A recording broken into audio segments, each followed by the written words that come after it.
Trends of the future. People have questions about it. They want to know what direction they should take. This is difficult. They want me to put my little hat on and predict where we're going. Where are things going? Do a magician little trick here. But nobody knows everything about where we're headed. See, that's the problem. And any predictions I make here are bound to be too conservative. But let's give it a go anyways. Let's try and think about maybe where we are headed and what we can be doing next. What's coming on the horizon, in fact. We've had 26 shows so far. This is number 27, the last one, Trends of the Future and where we're going. It's important to reflect on all this, to make sense of the world. Do you have a strategic plan for where you're headed? Do you know where you're going? Is it more mobile, more digital? Is it in the cloud? Will we have new interfaces? We had the old days of mobile, which are pretty heavy, right? Lugging things around campus, those big laptop computers and so forth. Today, the new days of mobile are much lighter, crisper and cleaner and cheaper. We have tablets that, heck, India announced a new computer was $35. Tablet computers might be under $100 by the end of the year. The new Kindle is like, I don't know, $120 or $30 or something like that, Kindle 3. So prices are coming down. Things are crisper and cheaper and the displays are better. We can play our iPhones as a flute. We got technology wrapped all around us today, whether we have James Bond watches or 3D worlds, or we have lenswear that gets us into augmented realities. Haptic interfaces, kinesthetic, holographic images, in fact. Still more mobile days to come. Bendable text. Be able to take your mobile device and just bend out the screens. And soon, lighter, cheaper, crisper displays. This is all coming. There's no doubt about that. The cost, of course, is going to come down. The features are going to go up on these units. They're going to be cheaper, smaller, crisper, of course.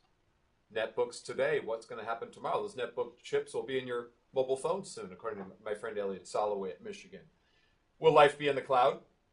We'll let the technologists decide that. What we have to be concerned about is the pedagogical activities, whether in the cloud or face-to-face or somewhere else. Will learning be increasingly virtual? Perhaps. Will it be more teleportic? Will we have telepresence and holographic images? Undoubtedly so. Sun and Cisco are bringing us teleported instructors into our classes. More personalized learning, I think, is where we're headed. More adaptive systems to individual humanistic needs of that learner to make it a conversation that's specific to him or her. Of course, our policies and degrees are still emerging in the midst of all this. New global programs, international ones. Some will be free. Some will be free course here or there. But there'll be options for students to select from, of course, and that will expand. New trends. How will we learn about these new trends? Well, we can talk to our colleagues and go to conferences with them. Read journal articles. Rethink your role as an instructor. Will you be a concierge or a super e-mentor or a coach or an assessment specialist or an instructional designer? Rethink your delivery platforms to combine these different technologies and mix them up in a blended format or some other delivery mechanisms. And these delivery mechanisms will continue to explode, as will new forms of colleges and universities. Explosion of free online content is not going to go away anytime soon. This is going to keep proliferating up. And that's perhaps important for the learners, the billions of learners that will get access to the internet. They will create self-determined degrees, self-determined learning, just-in-time learning. Adults in particular, millions of them around the world. I think 500,000 right here in Indiana have some college degree but never finished. 3, 4, 5 million in Texas. 500,000 in Kentucky. Adult learners want to get higher ed degrees, and they'll do that through technology means. Their instructors might come from other countries, as might their peers and programs. Choosing your peers, choose your instructors. That might become more common in the future, but we'll always be surrounded by issues of quality, access, plagiarism, and so forth, and copyright. These will be issues that continue to be addressed. We'll have more mobile, undoubtedly. We'll have more voice-activated systems, more intelligent filters. But what really is going to happen is a renaming of the web to the web of learning. When we have the web of learning means the web's all around us for learning. Blogs, podcasts, wikis, whether we're talking about that fabulous Web 2.0 with Google, Facebook, Ning, Blogger, Wikipedia, technologies that personalize our learning, that let us add to the internet. Skype for discussion, Illuminate for webinars, LinkedIn for social networking as well as Facebook, PhotoBucket and Flickr for our pictures, Flat World Knowledge for our free books. We're at a jumping off point now to move into this next phase of the Web 2.0, University and School 2.0 as well, what we call personalizing our learning environments. George Siemens, Stephen Downes, Scott Wilson, Graham Atwell, all are promoting this notion of personalizing our learning environments, or PLEs. In these PLEs, we'll have more culturally diverse classes. We'll have more demand for top instructors to teach different classes and create videos of best practices on the web. More partnership opportunities across universities, governments, publishers, schools, companies, e-learning providers. More social activities, more socially interactive activities on the web. Increasing emphasis from the iPad and other technologies. But there's no slowing down. There's no slowing down. No slowing down at all. We can't put a moratorium on new technologies. Technologies are up in the clouds. They're here on my desk here. They're all over the place.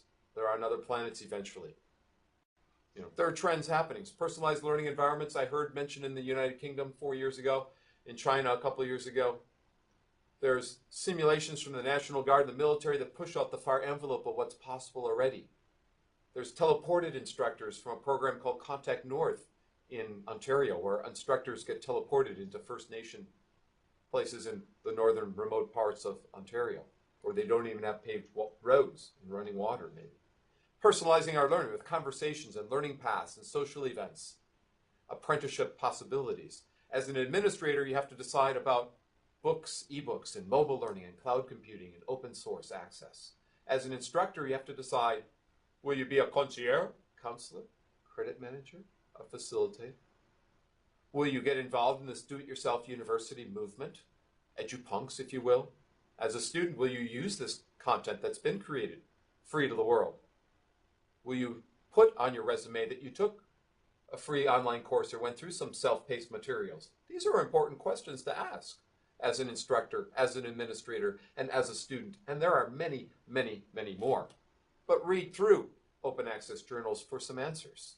Read through the annual Horizons report, which comes out early every year, predicting the future and where we're going. And it's very short and it's free on the web. Horizons from EDUCAUSE. Go to conferences like EDUCAUSE, Merlot, eLearn, Eden, Global Learn, Global Time. Be an active member in some of these international conferences about technology and online learning. The Wisconsin Distance Teaching and Learning Conference every August, my own alma mater up in Madison. All wonderful venues for talking to one another. Explore on your own the Merlot website, the Durham website, the Connection website, which are portals of free contents. The National Repository of Online Courses. Creative Commons, which lets people use resources on the web with different copyright clearances. The OER Commons. All these are wonderful resources. You can keep up by exploring them. You can keep up by trying one new thing out a year. You can keep up by just reading the Chronicle of Higher Education or some other online journal news. Talk to others in your discipline. Be a digital scholar. Create a podcast show or a wiki of your research and a professional plan. But remember, if you have a professional plan, if you become a digital scholar, if you're predicting the future, everything's going to be way too conservative. You cannot predict exactly where we're going. Where are we headed? Exactly. Where are we headed? What trends exist for us on the horizon? Where are we going? We've been trying to provide for you some kind of sense of in the future and where we might be going soon. Good luck with where you're going. Enjoy this journey. It's been great bringing you these 27 shows from Indiana University School of Education Instructional Consulting Office. I hope we've provided something for you that you in fact can use in your own classes. Good luck for these trends on the horizon.